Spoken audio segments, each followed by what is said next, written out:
আমাদের সাবেক প্রধানমন্ত্রী 20 বছরের সাম্রাজ্য একটা বাক্যের কারণে তার শেষ হয়েছে, এটা জানো? সেটা কি বলো তো তোমরা?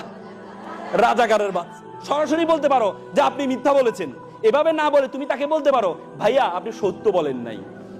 তার মানে মিথ্যা বলেছেন কথাটা বললে যেমন আক্রোশ হবে, কিন্তু আপনি সত্য বলেন নাই। পরিবারের সকল থেকে বেশি দিন বাঁচবেন, আবার আরেকটা ছিল কি যে আপনার সামনে আপনার সন্তানি সবাই মারা যাবে, এরপর আপনি মারা যাবেন। দুটি কি সেম না? সেম কিনা? কিন্তু দুইটার একটার জন্য পুরস্কৃত হয়েছে, আরেকটার জন্য শাস্তি পেয়েছে। কারণ ক্যান্টনমেন্ট মক্কা শহর, এই মক্কা শহর যদি যেতে হয় ইসলামের জন্য আপনাকে জীবন জান মাল সব দিতে হবে। যদি দিতে পারেন তাহলে আপনি মক্কা শহরে ঢুকতে পারবেন। It's called the principle of logic. স্কলারকে প্রশ্ন করেছো, আচ্ছা আপনারা তো বলেন ইসলাম ধর্ম একটা ইউনিভার্সাল রিলিজিয়ন, সার্বজনীন ধর্ম। ইসলাম ধর্ম যদি সার্বজনীন ধর্ম হয় তাহলে আপনারা হিন্দুদেরকে মক্কা শহরে ঢুকতে দেন না কেন? Is it a violation of your universality? এটা কি আপনার সার্বজনীনতা আর ভায়োলেশন নয়? এখন একজন সাধারণ আলেমকে যদি বলা হয় সে বলে ঢুকতে দিই না, আর কি হয়েছে? কিন্তু একজন বিতার্কিক সে কখনো এই কথা বললে হবে না। তিনি উত্তর দিয়েছেন এভাবে, আচ্ছা বলেন তো আপনি কোন দেশের নাগরিক? বলেছে বাংলাদেশের নাগরিক।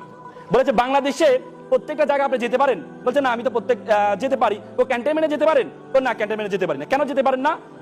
You are citizen of Bangladesh, you have to right to enter and exit any kinds of place in Bangladesh. তাহলে আপনি যেতে পারেন না কেন? তখন বললেন ক্যান্টনমেন্টে যেতে হতে একটা শর্ত আছে, সেটা হচ্ছে যারা দেশের জন্য জীবন জান মাল সব দিতে পারবে তারা ক্যান্টনমেন্টে ঢুকতে পারবে। তেমনি মুসলমানদের একটা ক্যান্টনমেন্ট মক্কা শহর, এই মক্কা শহর যদি যেতে হয় ইসলামের জন্য আপনাকে জীবন জান মাল সব দিতে হবে। যদি দিতে পারেন তাহলে আপনি মক্কা শহরে ঢুকতে পারবেন। It's called the principle of logic. এটা হচ্ছে লজিক। আপনি যদি লজিক্যাল না হন, তাহলে আপনার সংসার করতে পারবেন না। একটা রাজা সে চিন্তা করলো, একটা সন্ন্যাসীকে ডাকলো, একটা সন্ন্যাসীকে ডেকে বললো, এই সন্ন্যাসী তুমি আমার সাম্রাজ্য সম্বন্ধে একটু ভবিষ্যৎবাণী করো, আমার জীবন সম্বন্ধে একটু ভবিষ্যৎবাণী করো। তো সন্ন্যাসী বললো আপনার সাম্রাজ্য এত দূর পর্যন্ত যাবে। বললো যে আমার জীবন সম্বন্ধে বলো। তখন সে সন্ন্যাসী বললো আপনার জীবনটা আপনার সামনে, আপনি ছেলে মেয়ে আপনার সন্তান সবাই মারা যাবে। সে বলল কি বলে আমার সামনে আমার ছেলে মেয়ে সন্তান মারা যাবে, এটা কেমন কথা? তখন সেগুলো সন্ন্যাসীকে বলে যে একে গ্রেপ্তার করে একে শাস্তির ব্যবস্থা করো। পরবর্তীতে আরেকজন সন্ন্যাসীকে নিয়ে আসো, এই সন্ন্যাসী তুমি আমার ভবিষ্যৎবাণী করো। সন্ন্যাসী দেখেছে একটু আগে যেটা বলেছে এটার জন্য কি হয়েছে, শাস্তি পেয়েছে। সন্ন্যাসী বলল আপনার সাম্রাজ্য এতটুকু বিস্তৃত হবে আর আপনি আপনার পরিবারের যতজন আছে তার চেয়ে বেশি দিন বাঁচবেন।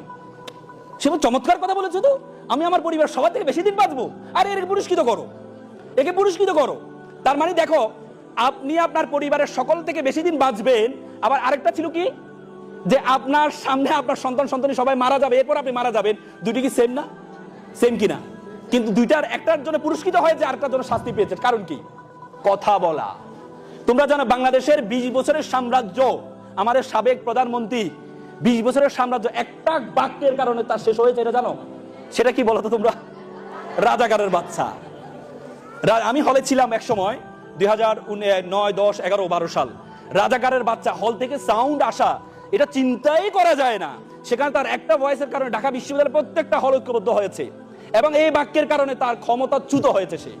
তো সুতরাং তুমি কথা বলার ক্ষেত্রে তুমি যখন কথা বলবা কোন কথায় কখন কোথায় according to demand of situation, কথা বলার দক্ষতা এটা একটা বড় একটা গুণ। তুমি যেমন একটা মানুষকে সরাসরি বলতে পারো যে আপনি মিথ্যা বলেছেন, এভাবে না বলে তুমি তাকে বলতে পারো ভাইয়া আপনি সত্য বলেন নাই। তার মানে মিথ্যা বলেছেন কথাটা বললে যেমন আক্রোশ হবে, কিন্তু আপনি সত্য বলেন নাই এটা বলে কি সেম আক্রোশ হবে? সেম আক্রোশ হবে না। তার মানে তুমি যখন কথা বলবা তখন কথা বলার ধরন, কোন শব্দ তুমি ব্যবহার করবা, that is a very important.